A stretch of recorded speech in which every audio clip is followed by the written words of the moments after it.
I'm excited to announce that I'm the first person in the history of the known universe to talk about what I am about to talk about. And that is the relationship between complexity and simplicity. Let's get it. I'm going to have to park for this one though.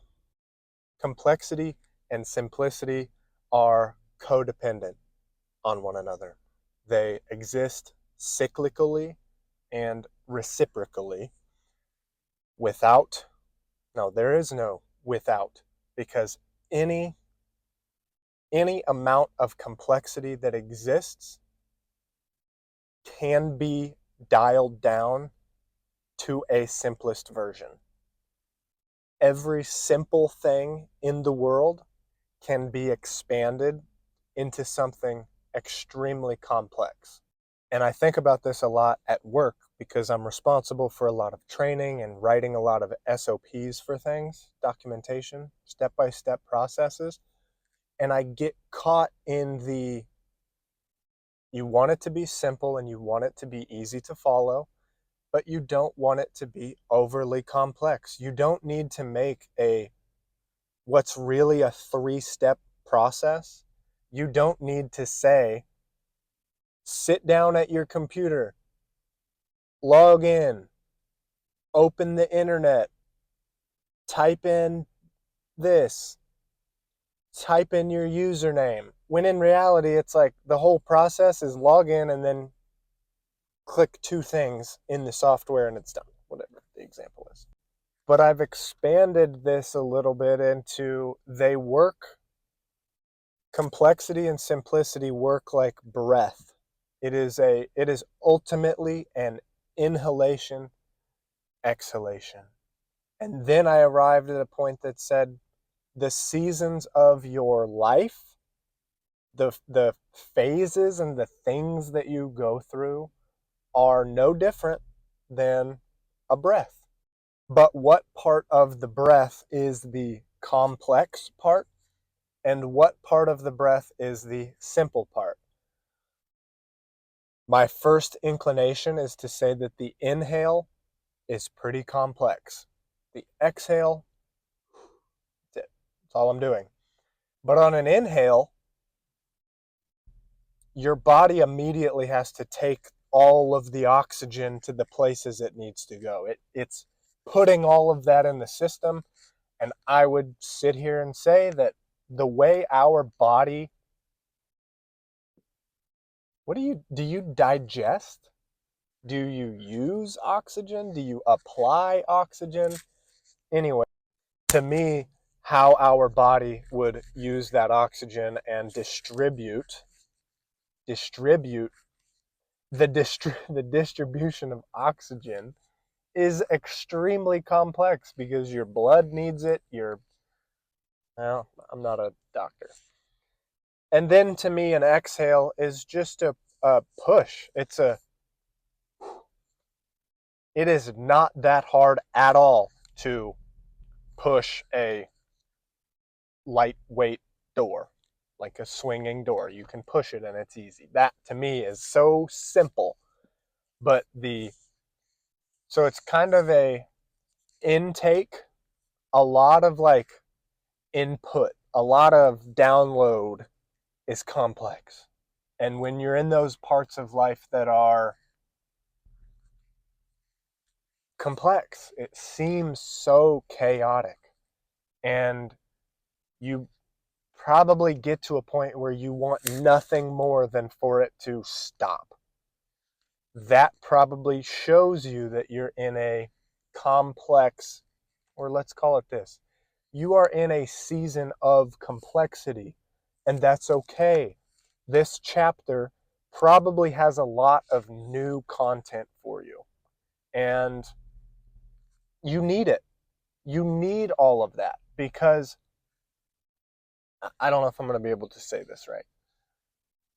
Complexity breeds simplicity. You have to experience a season of complexity and thousands of new inputs and downloads to yourself in order for you to synthesize any of that new knowledge into the thing, into the one lesson. Because ultimately we can all sit here and look back at like the toughest, think about the toughest 90-day stretch of your life up to this point. I would bet that post tough stretch, you probably saw things with a better light. And you're like, why did that take me so long? Why did I have to bang my head against that wall 100 times in order to feel the hurt and be like, dude, stop banging your head on the wall. Be done. And don't compare yourself and how fast you may learn a lesson, because this is going to get kind of gruesome for a half a second. But if we're keeping that example, some people can headbutt a brick wall one time and be like, oh my God, okay, I'm not doing that ever again. A person next to them might go 4 times and like draw a little bit of blood. You're like, oh, okay. I can now see the physical damage that that has done to me. I can't keep doing this. And then there's another person on that same wall that might have to fracture a bone before they're like, oh, okay. I think, guys, headbutting a brick wall, see what it did to me? Not good. I finally recognize, not fun, guys. And somebody at the other end is like, how could you have possibly not done that one time and been like, oh my God, I cannot do this? So my main message on that point is that other people will learn lessons faster or slower. So a season of complexity might be 30 days for one lesson, years. It takes people years to finally comprehend something enough and feel enough pain from that thing to say, okay, I'm either done headbutting the wall, I need to get rid of that wall so that I just stop. There is no opportunity for me to go hit my head into it. So I wanted to sprinkle that in because everyone is different. And I have to tell myself that.